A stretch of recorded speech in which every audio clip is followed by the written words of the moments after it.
That's pretty cool, isn't it? I mean, from down on the island, he comes and does what he does.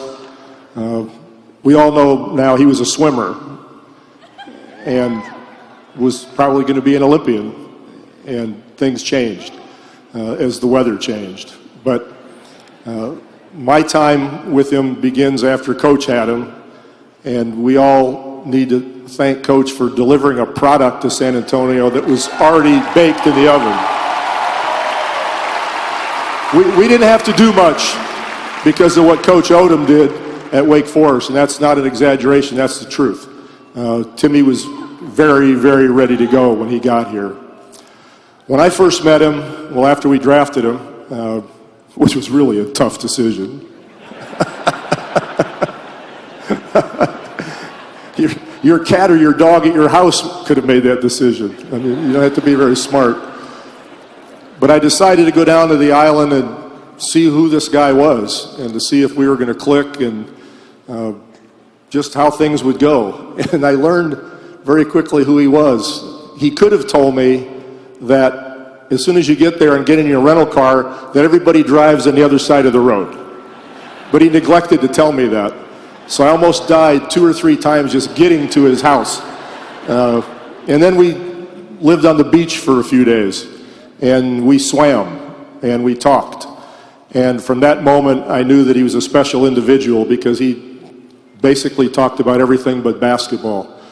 And we've been the recipients of that intelligence and that outlook on life since he's walked in here. So we're very thankful. But he's also strange. I don't know how many times I've had to bring carrot cake to his room, or he would be miffed. We're in a city, and I'm in a restaurant, and they have carrot cake. And so whenever that happens, I get the carrot cake, I bring it to his room like 2 or 3 in the afternoon. He might be sleeping, so I just set it at the door. I don't know what mice or whatever else has been eating on it, but I set it by the door, I'll knock, and then I'll leave. And he got used to this, so I had to do this for 20 years. Carrot cake for 20 years. David and Bruce never bothered me that way. Sean didn't bother me that way. But, you know, Timmy's special, so he had to have carrot cake, you know. The first practice is his gym shorts are backwards. Reminds me of somebody now, wherever he might be. I don't know where the guys are. And we said, what's the deal? He goes, this is what I do. This is how I roll. I looked at the coaches, they looked at me, RC, we talked. He said, I don't think we care how he wears his trunks. So he did it the entire time. He's an enigma in some ways. You think that Kawhi Leonard doesn't talk much. When Timmy first got here, it was like mental telepathy. I would say something to him, and he would stare.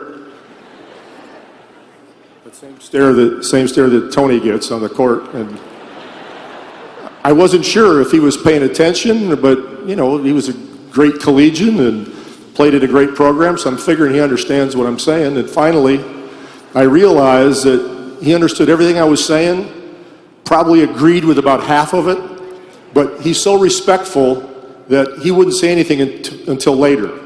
He won't do it in front of the team, and sometimes I'd be merciless. And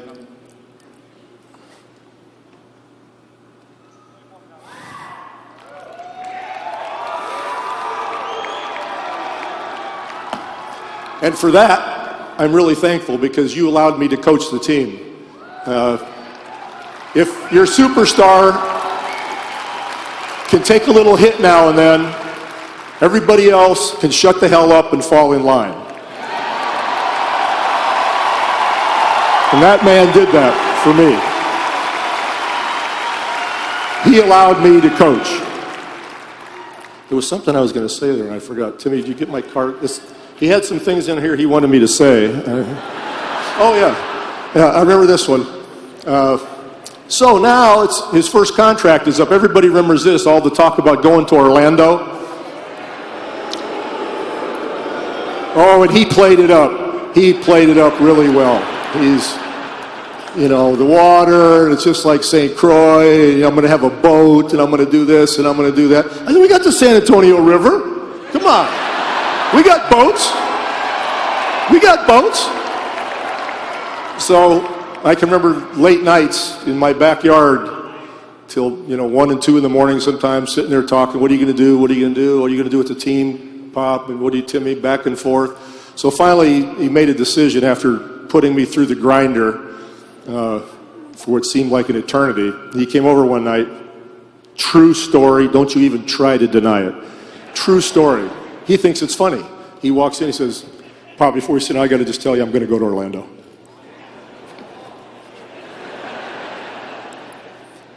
But he doesn't, say, just kidding. He waits like 5 or 6 seconds, and I'm stunned for a while, and then he tells me what he's going to do.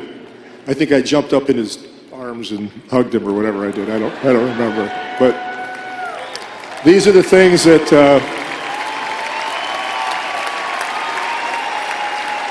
nobody understands how playful he is, and I'll miss that. Everybody misses that, because when you've been with somebody for 20 years, you see a lot of that. And it's what really makes him special. As everyone has said, I don't even want to talk about rebounds and points and all that sort of thing.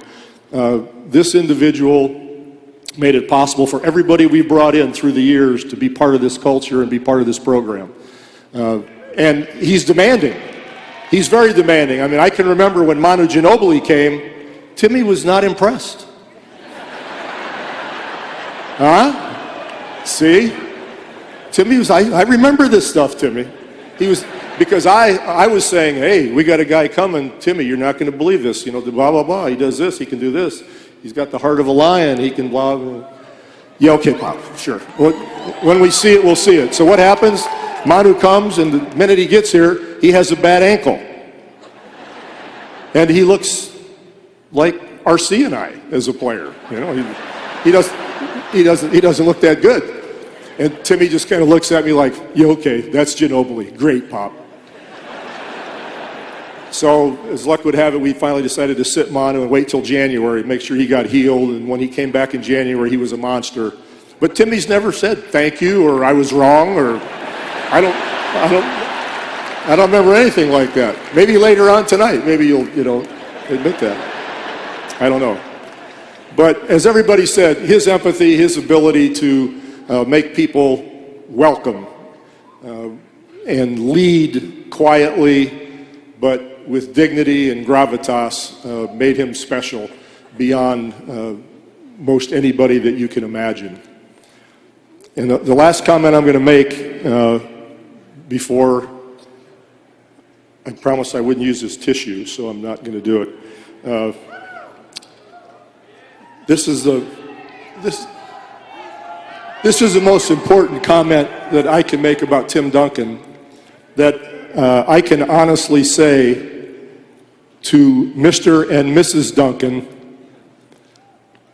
who have passed, that man right there is exactly the same person now as he was when he walked in the door.